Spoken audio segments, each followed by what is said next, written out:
How are QQ plots created? Whether you need good help, a genius writer, a brainy tutor, or a data wizard, Intuito4U has them all. It's like having a research dream team on demand.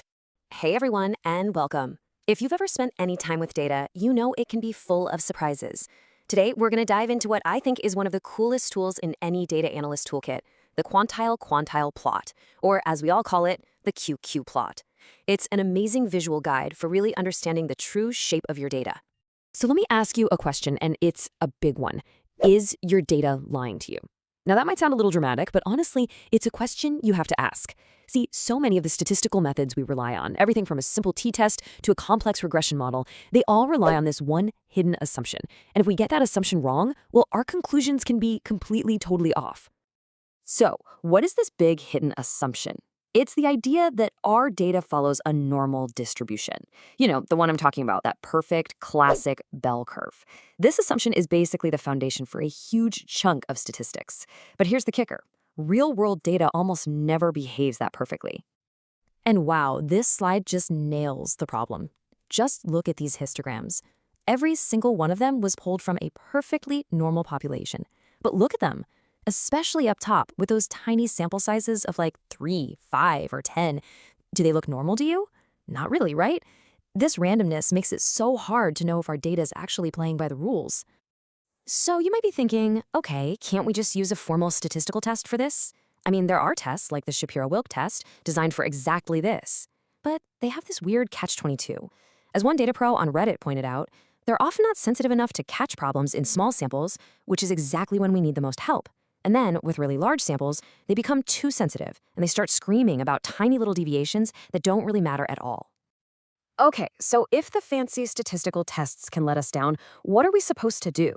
This is where we turn to a much more elegant, visual solution, the Quantile-Quantile plot, the QQ plot. It's a way for us to just use our eyes, our own judgment, to see what's really going on with our data's distribution. Think of it this way. A QQ plot is basically just a visual showdown. It lets us compare our data's distribution against a theoretical one, like the normal distribution. And the cool part is, if they match up, the plot makes a pattern that's super clear and easy to spot. And you know, this visual approach gets at something really important, something that a data scientist on Reddit put perfectly.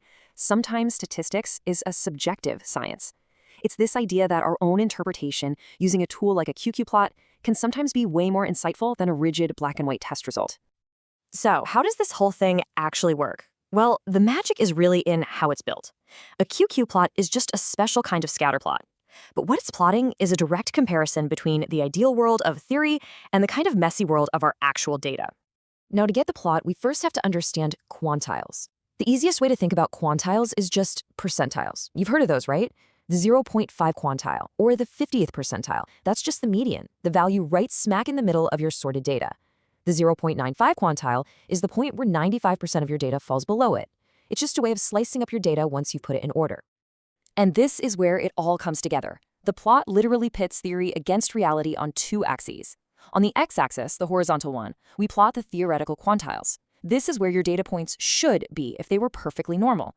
Then, on the y-axis, the vertical one, we plot your samples quantiles. This is where your actual data points really are. And with that setup, we can literally read the story that the dots are telling us. And the best part, it's super intuitive.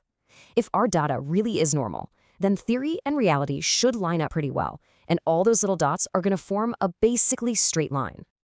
Okay, check this out. On the left, that's what you want to see. It's beautiful, right? The dots are just hugging that straight reference line almost perfectly. That's a classic sign of normal data. But then look at the right.